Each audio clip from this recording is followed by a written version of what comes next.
আসসালামু আলাইকুম বন্ধুরা, রান্নার বরকতে আপনাদের স্বাগতম। তো আজকে আমি দুপুরের মেনুতে বানাচ্ছি চিকেন রেজালা, ওর সঙ্গে চিকেন টিক্কা আর শাক রান্না রয়েছে। তো চিকেন রেজালা রেসিপিটা আপনাদের সঙ্গে শেয়ার করছি। সবার প্রথমে নিয়ে নিয়েছি জারের মধ্যে পোস্ত, কাজু, চালমুগড়া দিয়ে একটা পেস্ট করে নিলাম।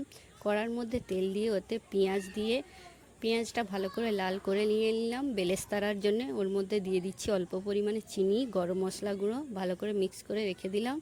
এবার চিকেনটার মধ্যে পরিমাণ মতো লবণ, গোলমরিচ গুঁড়ো, চিলি ফ্লেক্স, 2 চামচ টক দই আর আদা রসুনের পেস্ট দিয়ে ভালো করে ম্যারিনেশন করে রেখে দিলাম আধা ঘন্টা ঢেকে। এরপর গ্যাসের মধ্যে কড়া চাপিয়ে ওর মধ্যে দিয়ে দিলাম সরিষার তেল।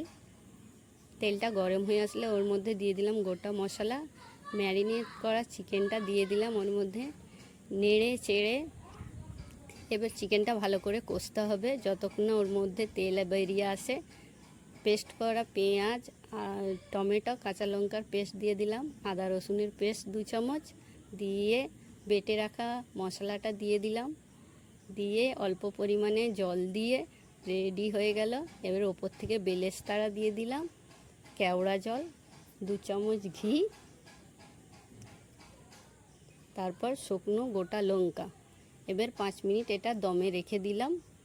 দেখুন রেডি হয়ে গেছে আমাদের চিকেন রেজালা। দেখতে কত সুন্দর লাগছে, আপনারা ট্রাই করে দেখুন, দারুণ হয়েছে কিন্তু। চিকেনটাও একদম সফট।